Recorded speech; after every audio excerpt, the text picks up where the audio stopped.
بسم الله إن الحمد لله نحمده ونستعينه ونستغفره ونعوذ بالله من شرور أنفسنا وسيئات أعمالنا من يهده الله فلا مضل له ومن يضلل فلا هادي له وأشهد أن لا إله إلا الله وحده لا شريك له وأشهد أن محمدا عبده ورسوله صلى الله عليه وعلى آله وصحبه وسلم تسليما كثيرا. إن أصدق الحديث كلام الله وخير الهدي هدي محمد صلى الله عليه وآله وسلم وشر الأمور محدثاتها وكل محدثة بدعة وكل بدعة ضلالة وكل ضلالة في النار. أما بعد، فلا زال الحديث مع الأربعين النووية للإمام النووي رحمه الله تعالى، وقد وصلنا إلى الحديث السادس. Donc nous continuons toujours les cours avec les 40 hadiths de l'imam al-Nawawi, et aujourd'hui nous sommes arrivés au 6e hadith. عن أبي عبد الله النعمان بن بشير رضي الله عنهما قال: سمعت رسول الله صلى الله عليه وآله وسلم يقول: إن الحلال بين وإن الحرام بين وبينهما أمور مشتبهات لا يعلمهن كثير من الناس فمن اتقى الشبهات فقد استبرأ لدينه وعرضه ومن وقع في الشبهات وقع في الحرام كالراعي يرعى حول الحمى يوشك أن يرتع فيه ألا وإن لكل ملك حمى ألا وإن حمى الله محارمه ألا وإن في الجسد مضغة إذا صلحت صلح الجسد كله وإذا فسدت فسد الجسد كله ألا وهي القلب. الحديث رواه البخاري ومسلم رحمهما الله. Donc Abu Abdillah Nu'man ibn Bashir radiyallahu anhuma rapporte qu'il a entendu l'envoyé d'Allah sallallahu alayhi wa sallam dire: le halal, le licite, est clair et évident, et le haram, l'illicite, est clair et évident. Et entre les deux, il y a des choses équivoques, des choses ambiguës, que peu de gens connaissent.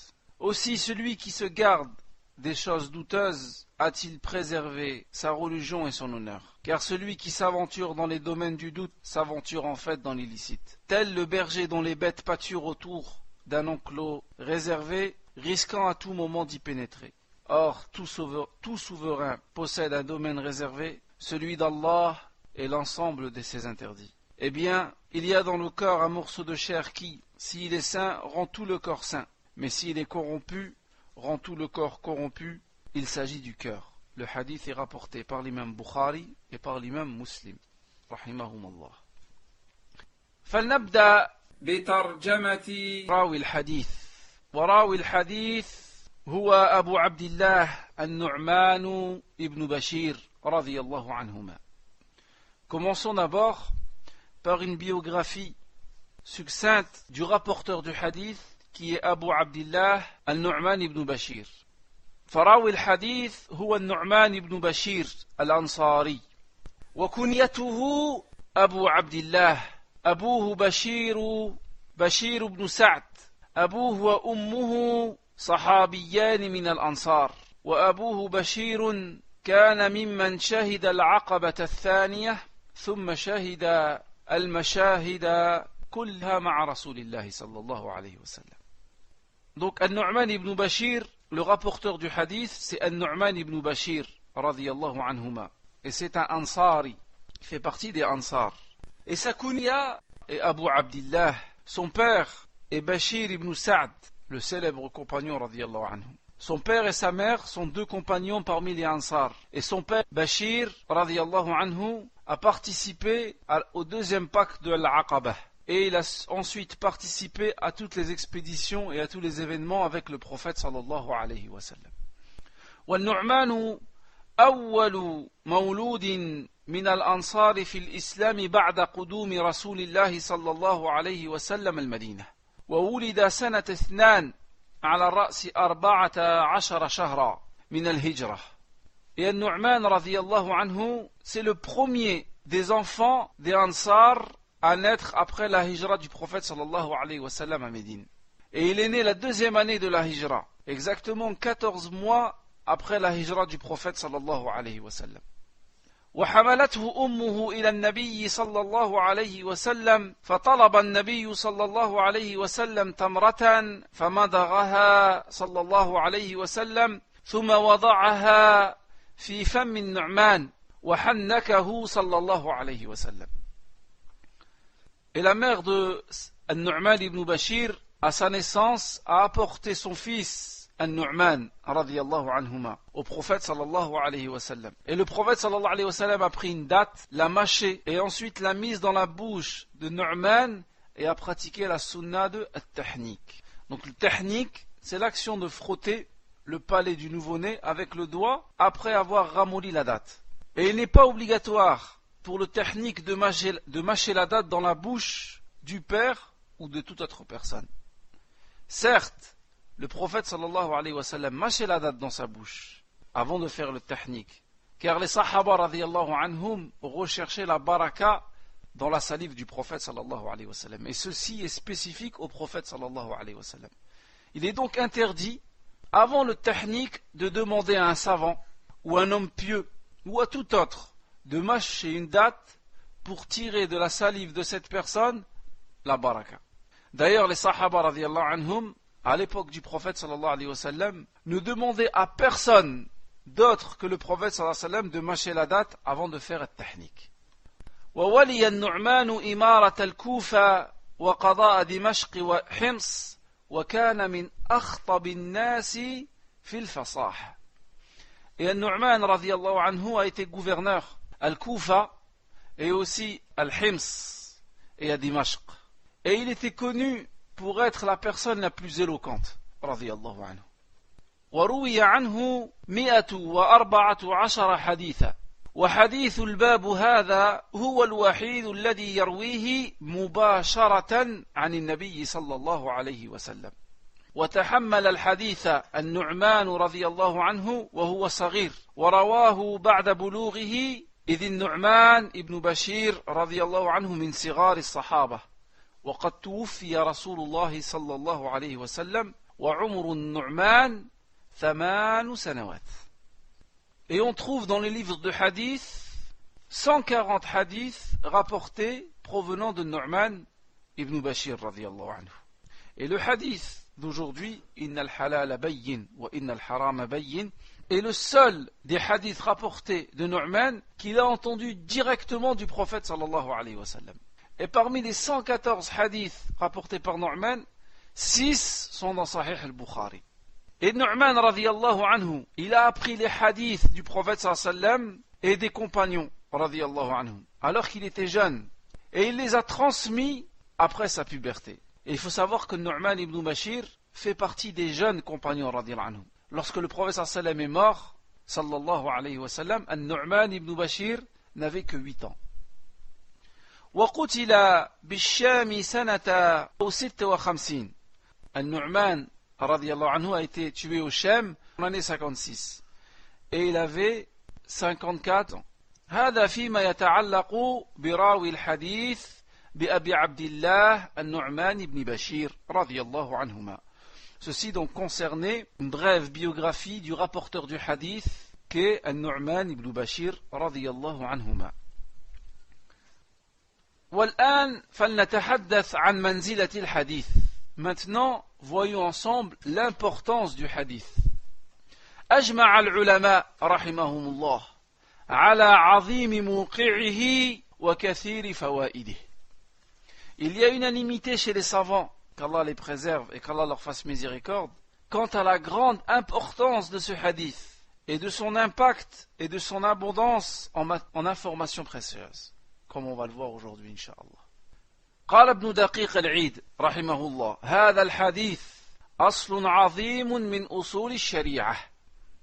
Et l'imam Ibn Daqiq al-Eid dit à propos de ce hadith est un fondement très important parmi les fondements de la charia, de la religion d'Allah subhanahu wa ta'ala.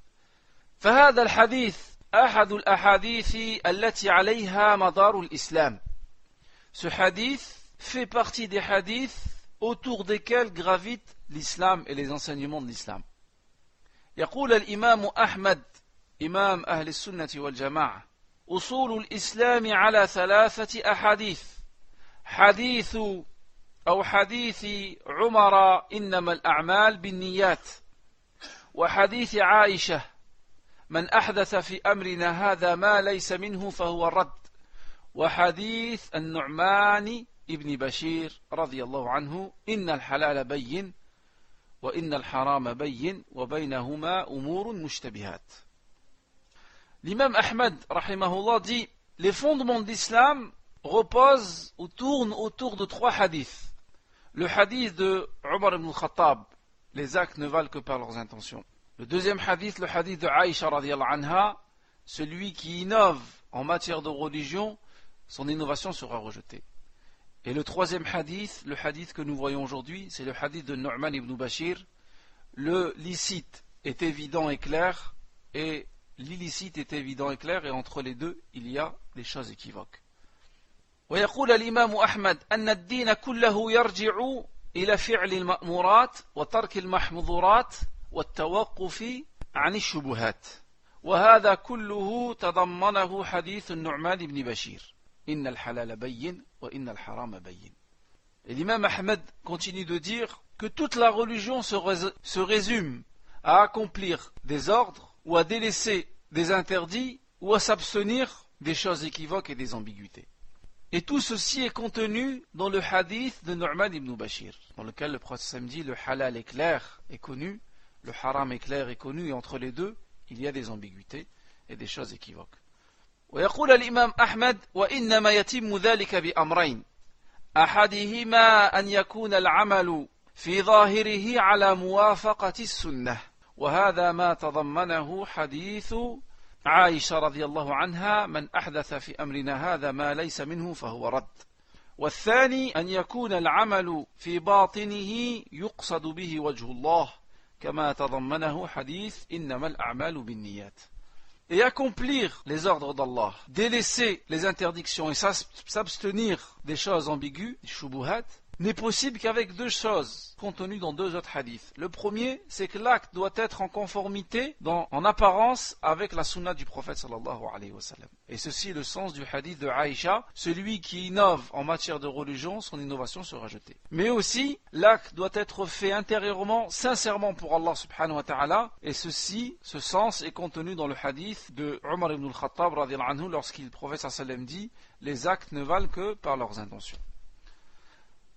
هذا فيما يتعلق بمنزلة الحديث فهذا الحديث عظيم جدا إذ هو ثلث الإسلام. Donc, ceci concerne l'importance du hadith, et il apparaît clairement que le hadith est très important puisqu'il résume le tiers de l'islam et des enseignements de l'islam. وأما الآن نتكلم عن ماذا يستفاد من هذا الحديث. Maintenant, nous allons voir les leçons à retenir concernant ce hadith. Et nous allons citer 17 leçons à retenir, Inch'Allah. 17 points à retenir. الفائدة الأولى أن الحلال ما أحله الله وأن الحرام ما حرمه الله ذلك أن التشريع والتحليل والتحريم حق لله تعالى فليس لأحد أن يحل إلا ما أحله الله ولا يحرم إلا ما حرمه الله. La première leçon à retenir concernant ce hadith, c'est que le halal, le licite, est ce qui a été rendu licite par Allah subhanahu wa ta'ala. Et l'illicite est ce qui a été rendu illicite par Allah tabaraka wa ta'ala. Et donc, le droit de légiférer, ou de rendre licite quelque chose, ou de rendre illicite une autre chose, c'est un droit exclusif à Allah subhanahu wa ta'ala. Et personne n'a le droit de rendre licite une chose ou de la rendre illicite.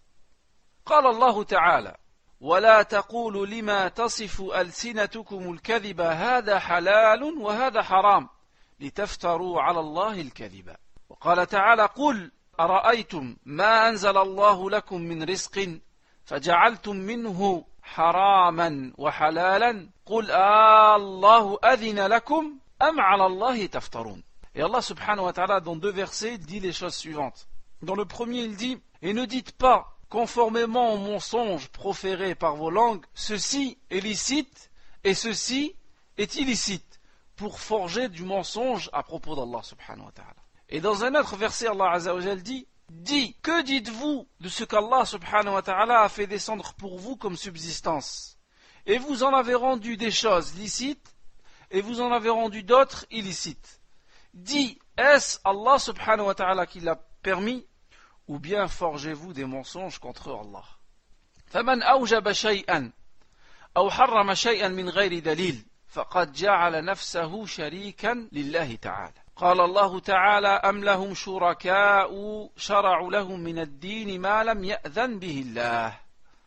Et celui qui rend obligatoire quelque chose ou qui rend interdit une chose qui est permise sans preuve du livre d'Allah et de la sunna du prophète sallallahu alayhi wa sallam, il s'est attribué comme associé avec Allah azza wa jal dans un des droits qui est spécifique que à Allah, qui est le droit de légiférer et de rendre une chose halal ou de rendre une chose haram. Allah azza wa jal dit dans le Coran, aurait-il des associés qui auraient légiféré en matière de religion ce qu'Allah subhanahu wa ta'ala n'a jamais autorisé? وَاعْلَمُوا كَمَا ثَبَتَ فِي الْحَدِيثِ أَنَّمَا حَرَّمَهُ رَسُولُ اللَّهِ مِثْلُ مَا حَرَّمَهُ اللَّهِ. Ceci dit, il faut savoir, comme il a été rapporté dans le hadith, que ce qui a été interdit par le prophète est exactement comme ce qui a été interdit par Allah tabaraka wa ta'ala. الفائدة الثانية أن في هذا الحديث قسم النبي صلى الله عليه وسلم الأشياء إلى 3 أقسام: الحلال البين والحرام البين والمشتبهات، وهي ما يخفى على كثير من الناس أهي من الحلال أم هي من الحرام. Deuxième leçon à retenir concernant ce hadith, c'est que dans ce hadith-là, dans le hadith Inna al-halal bayyin wa inna al-haram bayyin, le halal est explicite, le haram est explicite, et entre les deux il y a des choses équivoques. Dans ce hadith, le prophète sallallahu alayhi wa sallam a classifié les choses en 3 catégories. La première catégorie, c'est ce qui est licite, de manière évidente et sans ambiguïté, comme le fait de boire de l'eau, de manger du pain, de s'habiller, de dormir, de se marier. Il est connu de tout le monde que ceci est halal. Deuxième catégorie, c'est al-haram al-bayyin, ce qui est interdit de manière évidente et sans ambiguïté, comme par exemple l'alcool, la drogue, l'adultère, le mensonge, le vol ou les jeux de hasard. Et la troisième catégorie, c'est al-mushtabihat, c'est-à-dire ce sont des choses qui ne sont pas aisées à déterminer. Est-ce qu'il s'agit de quelque chose de halal, de permis, ou s'agit-il de quelque chose de haram? الفائدة الثالثة قد يقول القائل إذا كان الحلال بينا وإذا كان الحرام بينا فلماذا هناك أمور مشتبهات. La troisième leçon à retenir concernant ce hadith, c'est une personne pourra dire mais si les choses licites sont claires pour tout le monde, et si les choses illicites sont claires pour tout le monde, pourquoi existe-t-il alors des choses qui sont mushtabihat, qui sont des choses équivoques, qui sont des choses douteuses, qui sont des choses où les gens ne savent pas ni si elles sont halal, ni si elles sont haram. وقد قال الله تعالى وأنزلنا عليك الكتاب تبيانا لكل شيء وقال تعالى ما فرطنا في الكتاب من شيء وقد وكل الله سبحانه وتعالى بيان ما أشكل من التنزيل إلى رسول الله. قال تعالى وأنزلنا إليك الذكر لتبين للناس ما نزل إليهم وما قبض رسول الله صلى الله عليه وسلم حتى أكمل له الدين لأمته كما قال تعالى اليوم أكملت لكم دينكم وأتممت عليكم نعمتي ورضيت لكم الإسلام دينا. وقال النبي صلى الله عليه وسلم تركتكم على المحجة البيضاء ليلها كنهارها لا يزيغ عنها إلا هالك. وقال النبي صلى الله عليه وسلم الحلال بين والحرام بين. وقال أبو ذر رضي الله عنه توفي رسول الله صلى الله عليه وسلم وما طائر يحرك جناحيه في السماء إلا قد ذكر لنا منه علما أو إلا وقد ذكر لنا منه علما ومع هذا كله قال النبي صلى الله عليه وسلم وبينهما أمور مشتبهات. Autrement dit, concernant le troisième leçon à retenir, c'est-à-dire Allah Azza wa Jal dans le Coran dit: nous avons fait descendre sur toi le livre comme un exposé explicite de toutes choses. Allah dit aussi: nous n'avons rien oublié dans le livre. Et Allah subhanahu wa ta'ala a confié à son prophète sallallahu alayhi wa sallam d'exposer le Coran de manière explicite. Allah Azza wa Jal dit dans le Coran: nous avons fait descendre sur toi le rappel, le Coran, pour que tu l'exposes clairement aux gens. Pour que tu exposes clairement aux gens ce que nous avons fait descendre. Et le prophète sallallahu alayhi wa sallam n'est pas mort jusqu'à ce qu'Allah Azza wa Jal parachève sa religion pour le prophète sallallahu alayhi wa sallam et cette communauté. Allah Azza wa Jal dit: aujourd'hui j'ai parachevé ma religion. La religion est complète. Ce qui est halal est halal, ce qui est haram est haram. Et le prophète sallallahu alayhi wa sallam lui-même dit: je vous ai laissé sur une voie claire de jour comme de nuit. Ne s'en égare que celui qui recherche sa perte. Et le prophète sallallahu alayhi wa sallam dans ce hadith d'aujourd'hui dit: le halal est clair et le haram est clair. Et le compagnon radiyallahu anhu Abu Dharr dit: le prophète sallallahu alayhi wa sallam n'est pas mort sans nous donner des informations sur un oiseau qui vole. Pour montrer que le prophète sallallahu alayhi wa sallam a tout expliqué. Et malgré tout ça, le prophète sallallahu alayhi wa sallam dit dans le hadith, après avoir dit que le halal est explicite, que le haram est explicite, il dit quoi? Il dit: et entre eux, il y a des choses équivoques. Comment cela est-il possible avec tous les versets qu'on a entendus, et tous les hadiths qu'on a entendus, et toutes les paroles des sahaba qu'on vient d'entendre? Comment cela est-il possible? Al-jawab, أن الاشتباه لا يكون على جميع الناس لقوله صلى الله عليه وسلم لا يعلمهن كثير من الناس أي يعلمها بعضهم فالراسخون في العلم يعرفون أهي من الحلال أم هي من الحرام ولأنه لا يمكن أبدا أن يكون في شريعتنا ما لا يعلمه الناس كلهم. La réponse à cette question, qui est une leçon à retenir, c'est que le caractère ambigu ou le caractère équivoque ne l'est pas pour tout le monde. Toutes les choses ne sont pas équivoques pour tout le monde. Parce que dans le hadith, le prophète sallallahu alayhi wa sallam a dit: il y a des choses équivoques, ambiguës, que beaucoup ne connaissent pas. Et ceci sous-entend qu'il existe des gens qui connaissent le statut de ces choses équivoques. Et ces gens sont les hommes de science. Les hommes de science savent si cette chose équivoque, cette chose ambiguë, pour nous, ils savent si elle fait partie du halal, du licite, ou ils savent si elle fait partie du haram. Et parce qu'il est impossible que dans notre religion, il y ait des choses que personne ne connaisse, concernant le halal et concernant le haram. الفائدة الرابعة وجوب سؤال الناس أهل العلم عما اشتبه وخفي عليهم لقول الله تعالى فاسألوا أهل الذكر إن كنتم لا تعلمون فبسؤال أهل الذكر يزول الجهل ويتضح حكم المشتبهات. Quatrième leçon à retenir concernant ce hadith, et qui en réalité est en rapport avec ce qu'on vient de dire dans le troisième point, c'est l'obligation de revenir et d'interroger les hommes de science dans les points qui nous sont confus, dans les choses qui nous sont confuses, ou ambiguës, ou équivoques de notre religion. Et Allah Azza wa Jal dans le Coran dit: demandez aux hommes de science si vous ne savez pas. Et en demandant aux hommes de science, l'ignorance disparaît. Et la chose ambiguë devient explicite. On sait si elle est halal, permise, ou si elle est finalement haram, interdite. الفائدة الخامسة قد يقول القائل ما الحكمة في ذكر المشتبهات. La cinquième leçon à retenir, sous forme de question, c'est une personne, on peut se demander quel est l'intérêt, quelle est la sagesse, finalement, de mettre dans la religion d'Allah des shubuhat, ou plutôt des mushtabihat, des choses qui sont ambiguës pour certaines personnes. ذكر المشتبهات حتى يتبين من كان حريصا على طلب العلم والحق والصواب.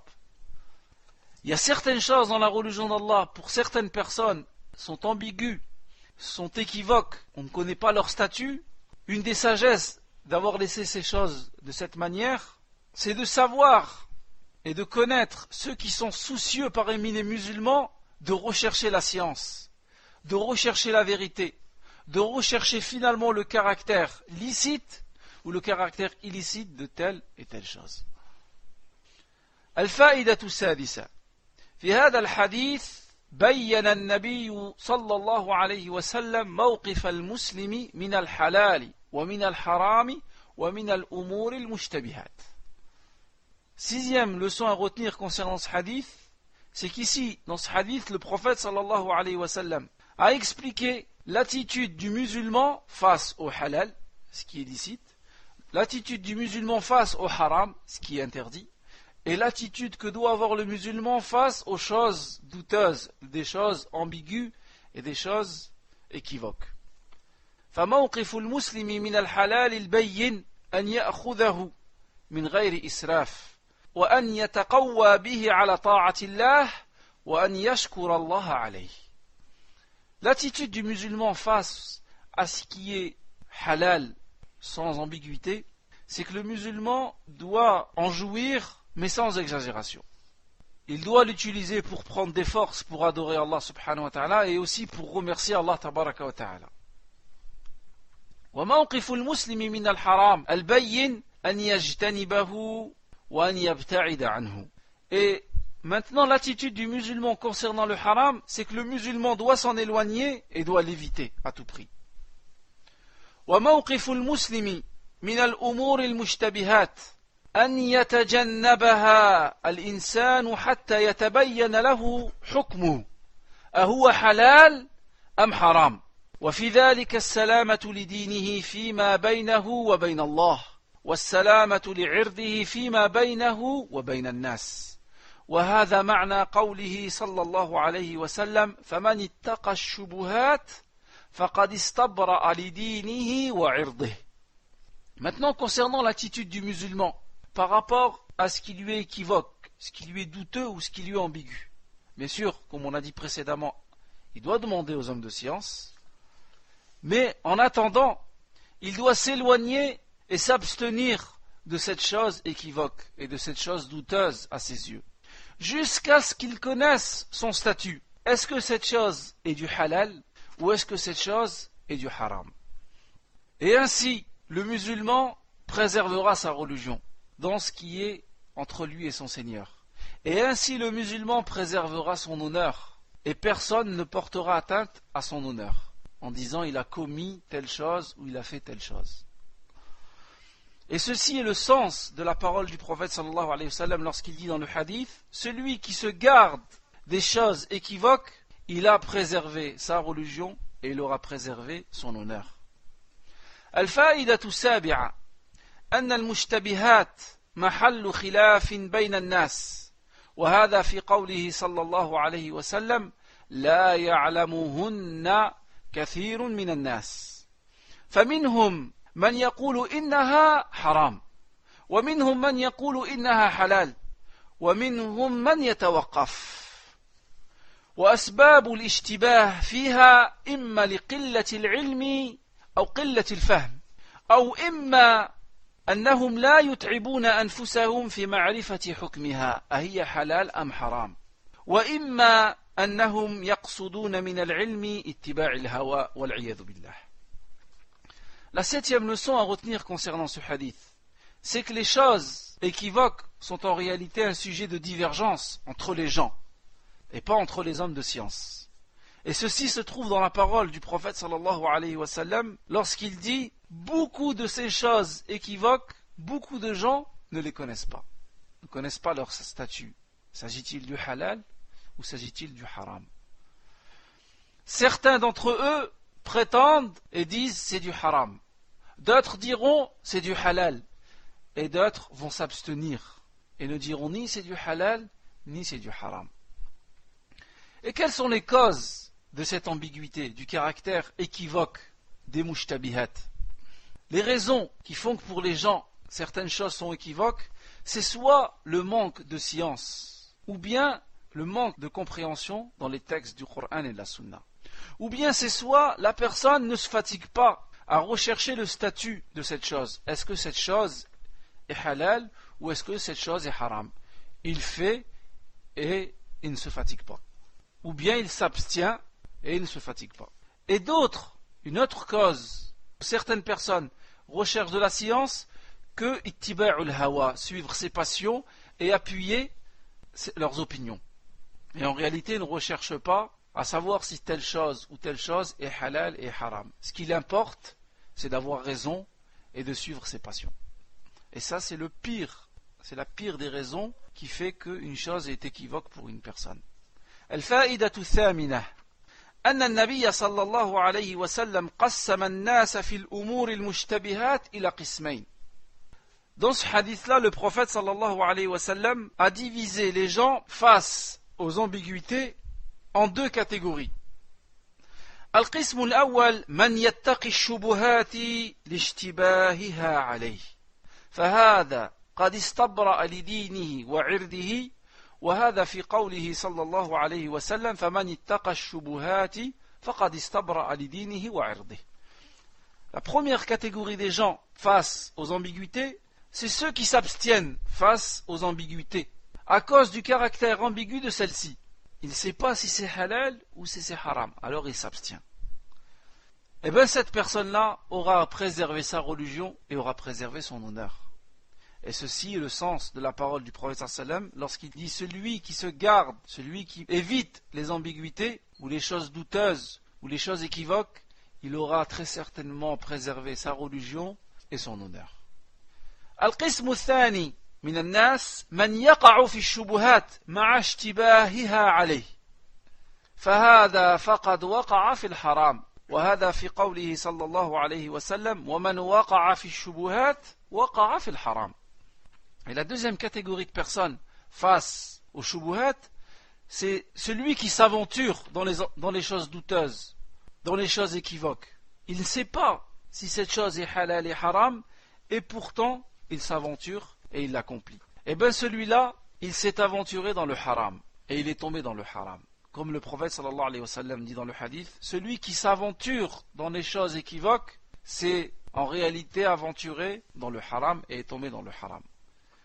وقوله صلى الله عليه وسلم ومن وقع في الشبهات وقع في الحرام يحتمل معنيين أو يحتمل أمرين أحدهما أن يقع في الحرام وهو يظن أنه ليس بحرام وهو حرام والثاني أن الوقوع في الشبهات بريد الوقوع في الحرام والعياذ بالله. Et le sens de la parole du prophète sallallahu alayhi wa sallam lorsqu'il dit celui qui tombe, celui qui s'aventure dans les choses équivoques est tombé dans le haram, cette phrase du prophète sallam laisse supposer deux sens, peut avoir deux sens. Le premier sens, c'est qu'en fait cette personne est tombée effectivement dans le haram, alors qu'il croyait que la chose qu'il commettait était halal.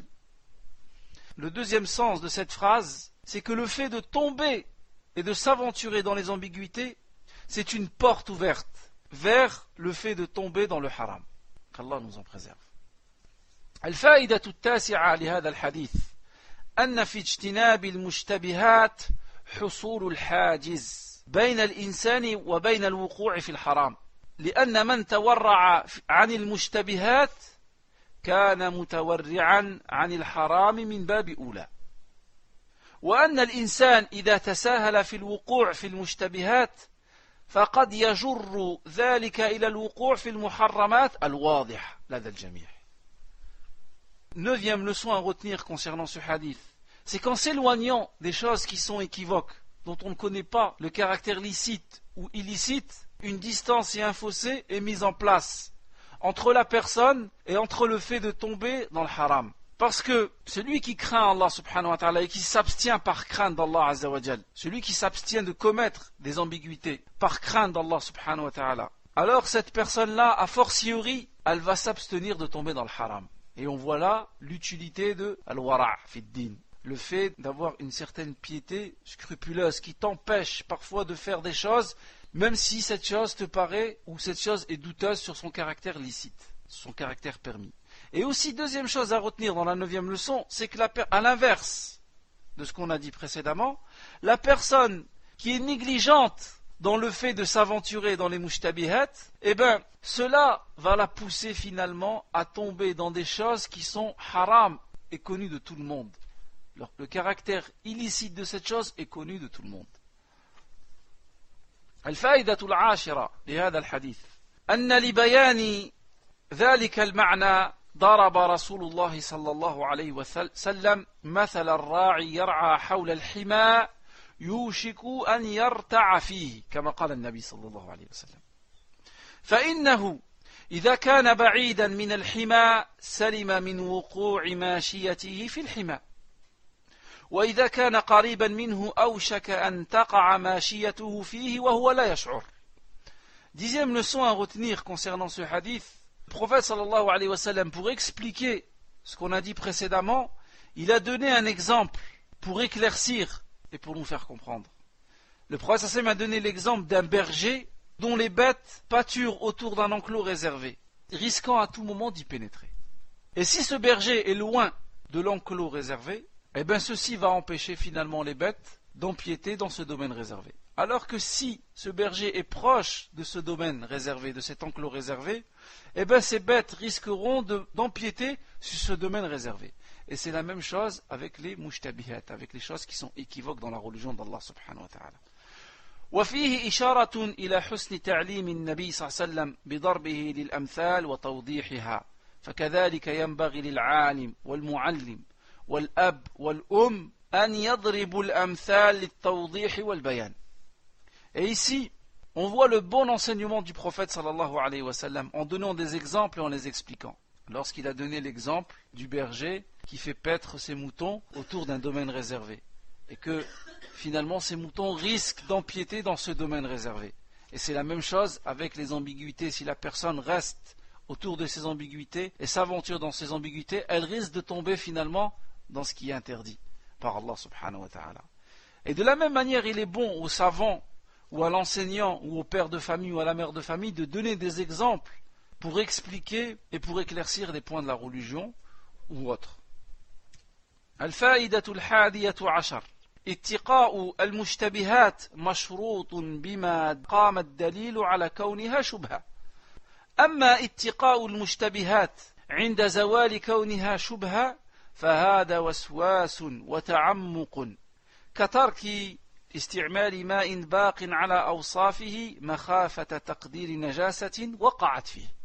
Onzième leçon concernant ce hadith, c'est que le fait de s'abstenir de choses doit être appuyé par des textes du Coran que telle chose est ambiguë. Et s'abstenir des choses alors qu'elles ne rentrent pas dans le caractère, dans le cadre de l'équivoque, n'entre pas en réalité dans le principe de précaution ou dans la crainte scrupuleuse ou dans le fait de s'abstenir. Mais ceci, c'est plutôt de l'insufflation et de l'exagération. C'est de l'insufflation de shaitan et c'est de l'exagération dans la religion d'Allah subhanahu wa ta'ala. Par exemple, on prend le cas d'une personne qui est dans le désert, qui a de l'eau devant elle et qui commence à douter sur le caractère, sur l'eau. Est-ce qu'elle peut faire l'eau d'eau avec ou pas? En disant peut-être qu'il y a une najasa, une impureté dedans ou pas. Ceci n'est pas permis. Ceci ne rentre pas dans le principe de précaution.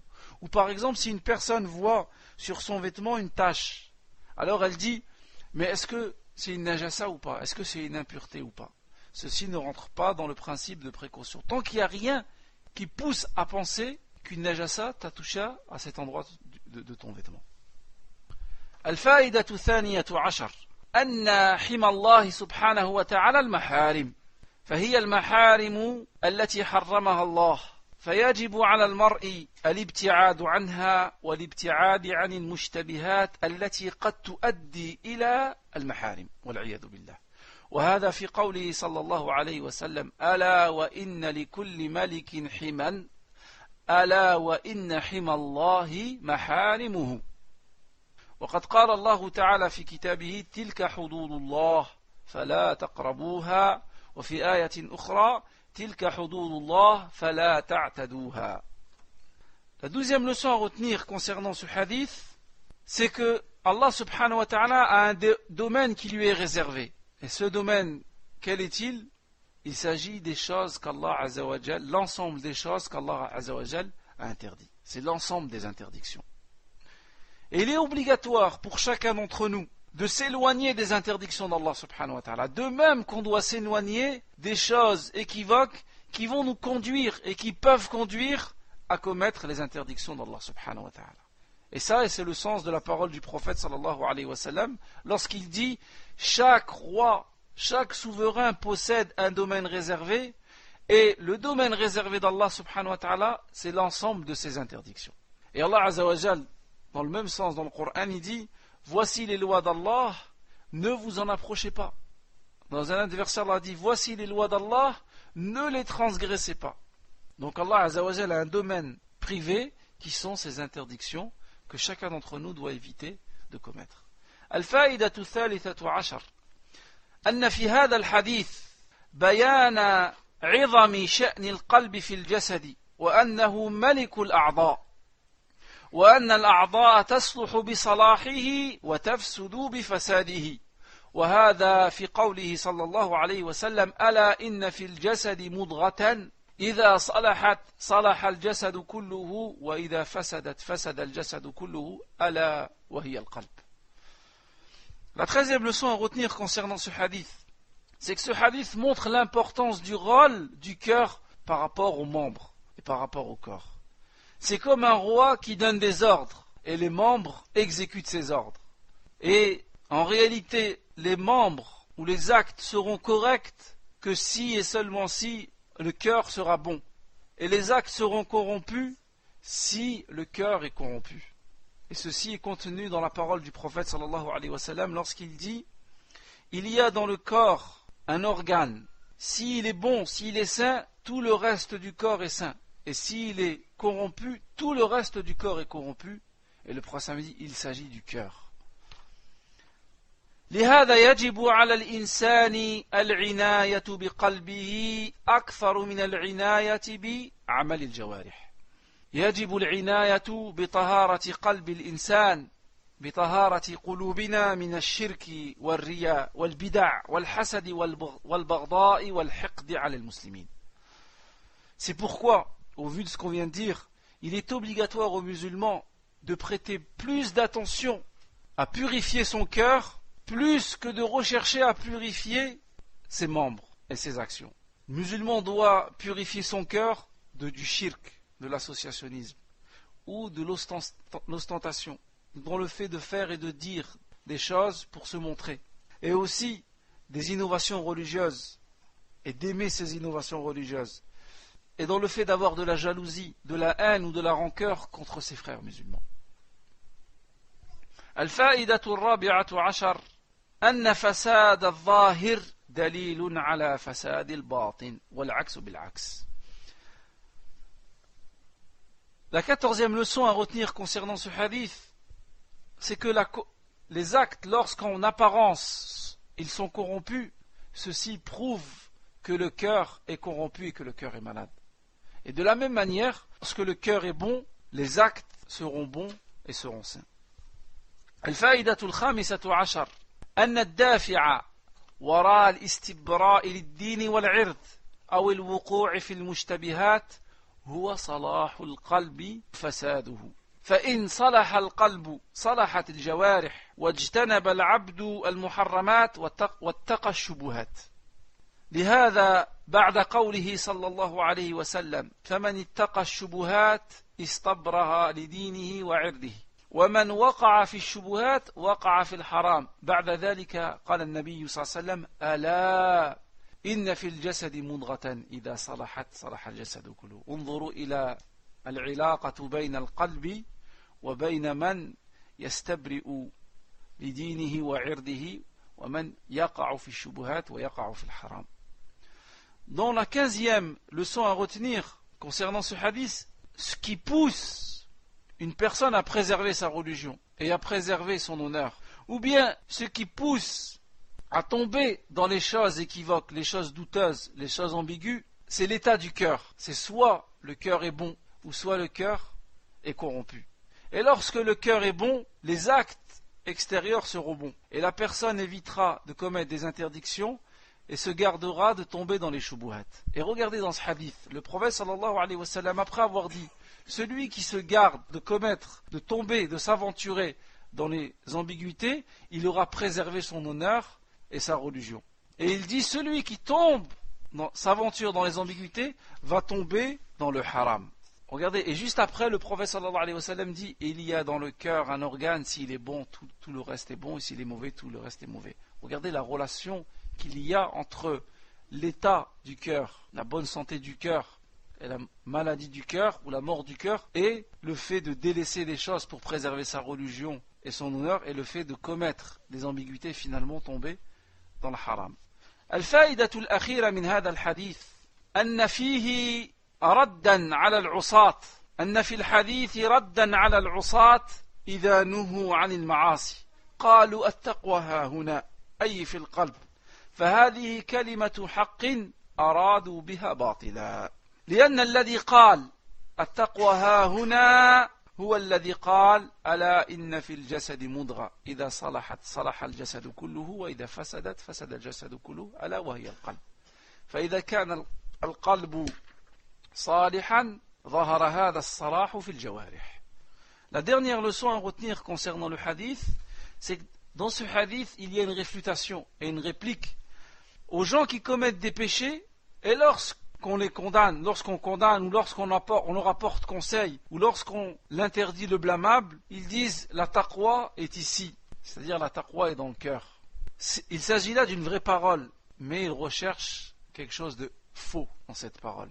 Certes, le prophète sallallahu alayhi wa sallam a dit la taqwa, la crainte d'Allah est ici, dans le cœur, dans la poitrine. Mais le prophète sallallahu alayhi wa sallam a aussi dit il y a dans le corps un organe, s'il est bon, tout est bon. Et s'il est corrompu, tous les actes seront corrompus et c'est le cœur. Donc en réalité, si le cœur est bon, les actes seront bons. Et lorsque une personne commet en apparence des bonnes actions, ça ne veut pas obligatoirement dire qu'il a la taqwa, la crainte d'Allah. Par contre, si la personne a la taqwa dans son cœur, forcément, cette taqwa va se manifester dans le fait d'obéir à Allah subhanahu wa ta'ala et de délaisser les interdits. On termine en lisant le hadith une dernière fois. عن أبي عبد الله النعمان بن بشير رضي الله عنه قال سمعت رسول الله صلى الله عليه وسلم يقول إن الحلال بين وإن الحرام بين وبينهما أمور مشتبهات لا يعلمهن كثير من الناس فمن اتقى الشبهات فقد استبرأ لدينه وعرضه ومن وقع في الشبهات وقع في الحرام كالراعي يرعى حول الحمى يوشك أن يرتع فيه ألا وإن لكل ملك حمى ألا وإن حمى الله محارمه ألا وإن في الجسد مضغة إذا صلحت صلح الجسد كله وإذا فسدت فسد الجسد كله ألا وهي القلب والحديث رواه البخاري ومسلم.